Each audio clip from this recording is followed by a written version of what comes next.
நிச்சயமாக சக்ராத் என்கின்ற அந்த வேதனை உண்மையானது. சக்ராத் என்கின்ற அந்த மரண மயக்கம் உண்மையானது. யாரும் தப்ப முடியாது. குழந்தைகளும் சரி, வயதானவர்களும் சரி, பிள்ளைகளும் சரி, மனித மக்கள் யாரும் தப்ப முடியாது. அந்த சக்கராத்துடைய நேரம் என்பது மிக மிக உண்மையானது. அந்த சக்கராத்துடைய நேரத்தை நீங்களும் நானும் அடைந்தே தீருவோம். மாற்று கருத்திற்கு இடமே இல்லை என்று அல்லாஹ் தஆலா சொல்கிறார். 31வது அத்தியாயத்தினுடைய 34வது வசனம். அதில் அல்லாஹ் ரப்பல் ஆலமீன் எந்த ஒரு உயிர் எந்த இடத்தை போய் மரணத்தினுடைய நேரத்தில் எந்த இடத்தை போய் அடையும் என்பதை எந்த உயிரினமும் அறியாது.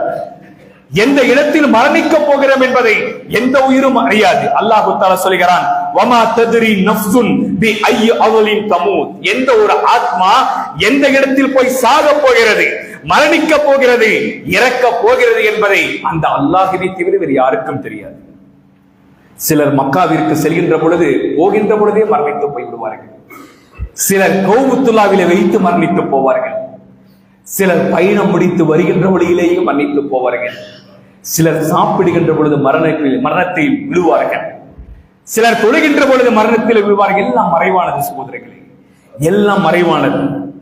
இந்த மறைவான இந்த வாழ்வில் என்னுடைய, உங்களுடைய, உங்கள் மனைவி, என்னுடைய மனைவி, உங்களுடைய தாய் தந்தை, என்னுடைய தாய் தந்தை, உங்களுடைய பிள்ளைகள், என்னுடைய பிள்ளைகள், இவர்களுடைய இறுதி முடிவை அல்லாஹ் அவன் பொருந்தி கொள்ளப்பட்ட அடிப்படையில் ஆக்கி அருள் புரிய வேண்டும் என்பதுதான் நம்முடைய பிரார்த்தனையாக இருக்க வேண்டும்.